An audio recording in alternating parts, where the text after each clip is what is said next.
समाज में फैली कुरीतियों को दूर कर शिक्षा की अलख जगाने का संदेश के साथ संत रविदास जयंती समारोह पूर्वक मनाई। नमस्कार, उदयपुर डेली खबर में आपका स्वागत। उदयपुर 1 फरवरी 2026 कार्यक्रम संयोजक रोशन मेघवाल ने बताया, संत शिरोमणि रविदास जयंती मेघवाल समाज संभाग उदयपुर के बैनर तले RNT medical auditorium hall Udaipur में हर्षोल्लास के साथ मनाई गई।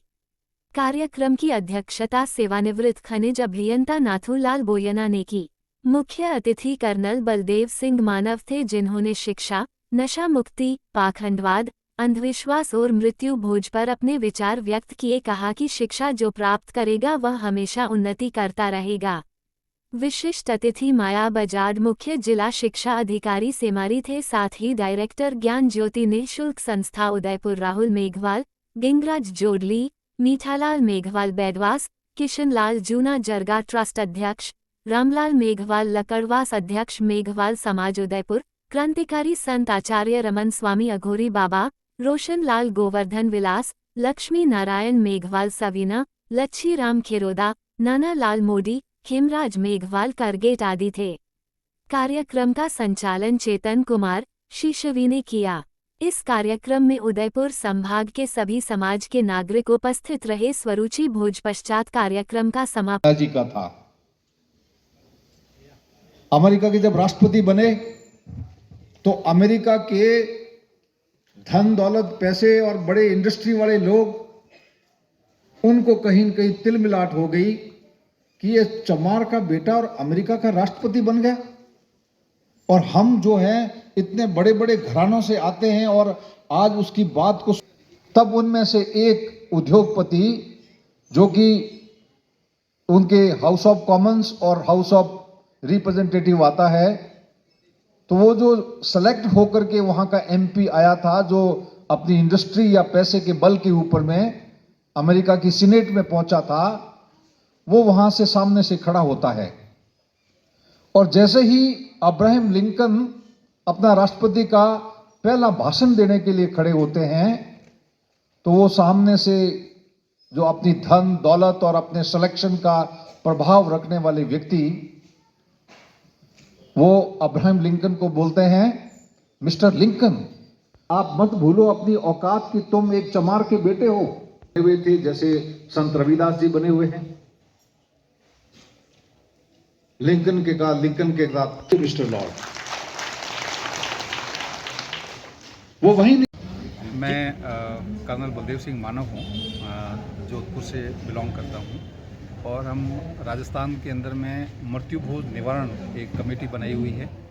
और उसमें हम चाहते हैं कि जो मृत्यु भोज एक समाज की बहुत बड़ी कुरीति है, उस कुरीति को ख़त्म करें ताकि गरीब व्यक्ति के जेब में पैसे बचें और वो पैसे जो है उनके बच्चों के एजुकेशन में काम आए। हम नशा मुक्ति के ऊपर में भी काम करते हैं, क्योंकि नशा आदमी के लिए बहुत नुकसानदायक है और हमारे कहीं के समाज का जो मानव संसाधन है उसको ख़राब कर रहा है।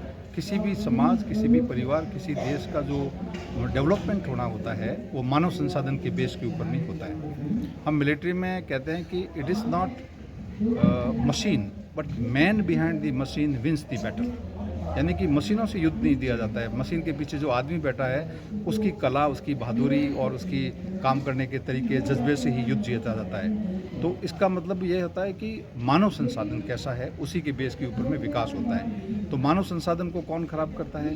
ये नशा खराब करता है, पाखंड खराब करता है, कुरीतियाँ खराब करती है। और इस वजह से जो एक नॉर्मल जो लोग होते हैं, जो कि किसान का मेरा वर्ग कहते हैं उसको अपन, उसके अंदर में उनके पास में जब कुरीतियों में पैसा खर्च कर देता है तो उसके पास में जेब में पैसे नहीं होते हैं और कहीं न कहीं उसको बच्चों की एजुकेशन के लिए कंप्रोमाइज़ करना पड़ता है। जब हम आज की जनरेशन के बच्चों की एजुकेशन को कंप्रोमाइज़ कर देंगे तो राष्ट्र का निर्माण कैसे होगा, राष्ट्र कैसे आगे बढ़ेगा, भारत विश्वगुरु कैसे बनेगा? हमारा सबका फ़र्ज़ बनता है, हम इस कंट्री के नागरिक हैं, हमें गर्व होना चाहिए कि हम जल्दी से जल्दी भारत को विश्वगुरु बनाएं। और विश्वगुरु तब बनाए पाएंगे जब हम एजुकेशन को प्रायोरिटी देंगे।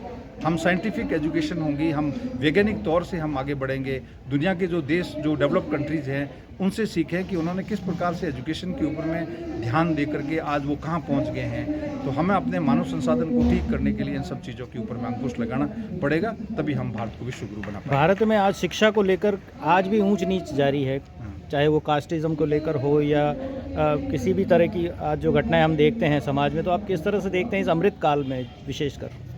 मैं समझता हूँ कि यस, आप सही कह रहे हो कि ऊंच नीच है और हम अखबारों में पढ़ते भी हैं, पर मैं समझता हूँ कि ये जो शिक्षा है ये जन्म जन्मांतर का ऊंच नीच को ख़त्म कर सकता है। जो शिक्षित व्यक्ति है, अच्छे ओहदे पे बैठा हुआ है, अच्छा बिजनेस कर रहा है, किसी जगह पे है, तो उसको ये ऊंच नीच का भेदभाव का इतना असर उसके ऊपर में नहीं होता है। असर किसके ऊपर में होता है?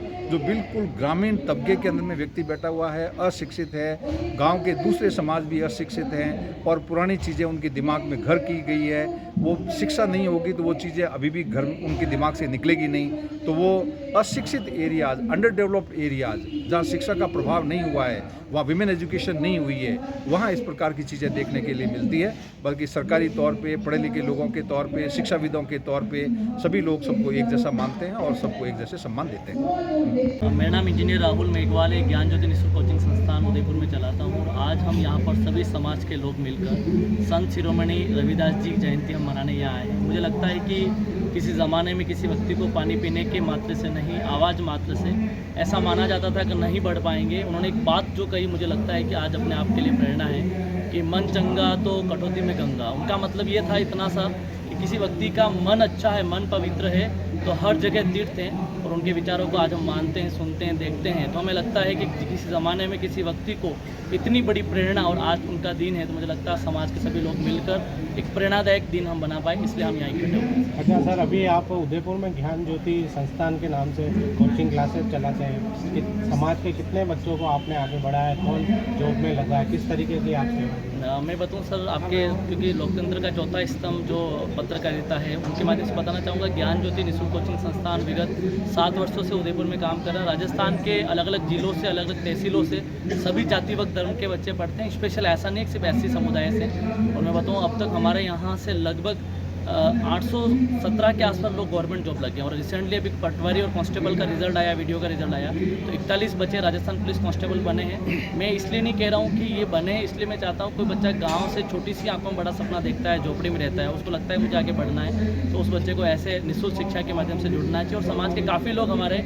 ऐसे हैं जो भामाशाह के रूप में सहयोग करते हैं, आगे बढ़ने का चेष्टा रखते हैं। नाथूलाल जी मेघवाल साहब है, किशन जी हैं, रोशन जी भाई साहब ने इतना शानदार कार्यक्रम यहाँ आयोजित कराया है। मुझे लगता है कि आज एक दूसरे से जुड़कर समाज को भी आगे बढ़ा सकते हैं और युवाओं को आगे बढ़ा सकते हैं। सर, विज्ञान और आध्यात्म की बात करें तो गुरु रविदास जयंती आज मना रहे हैं, तो आध्यात्म की बात हो गई, और विज्ञान की बात करें तो किस तरह से आज शिक्षा और आध्यात्म का तालमेल बिठा सकते हैं? मुझे लगता है कि मैं पुराने काल से देखूं आध्यात्म और शिक्षा का, और जिस हिसाब आपने वैज्ञानिक दृष्टिकोण मुझसे पूछा है, देखिए वैज्ञानिक दृष्टिकोण अपने आप में सही है क्योंकि आज उस पर बहुत सारी दुनिया टिकी है। लेकिन आध्यात्म एक ऐसी चीज़ है जो इंसान के मन के अंदर की होने वाली भावनाएं, चाहे वो नेगेटिव माइंड की बात करूँ, मैं एरोगेंट नेचर्स की बात करूँ, एंजाइटी की बात करूँ, मुझे लगता है जो लोग आध्यात्म से जुड़ते हैं तो उनको नकारात्मक विचार कम आते हैं, और जिसका नकारात्मक विचार कम होता है वो साइंस को अच्छे से समझ पाता है, ऐसा मेरा मानना है। पहले तो आपके चैनल को बहुत बहुत धन्यवाद।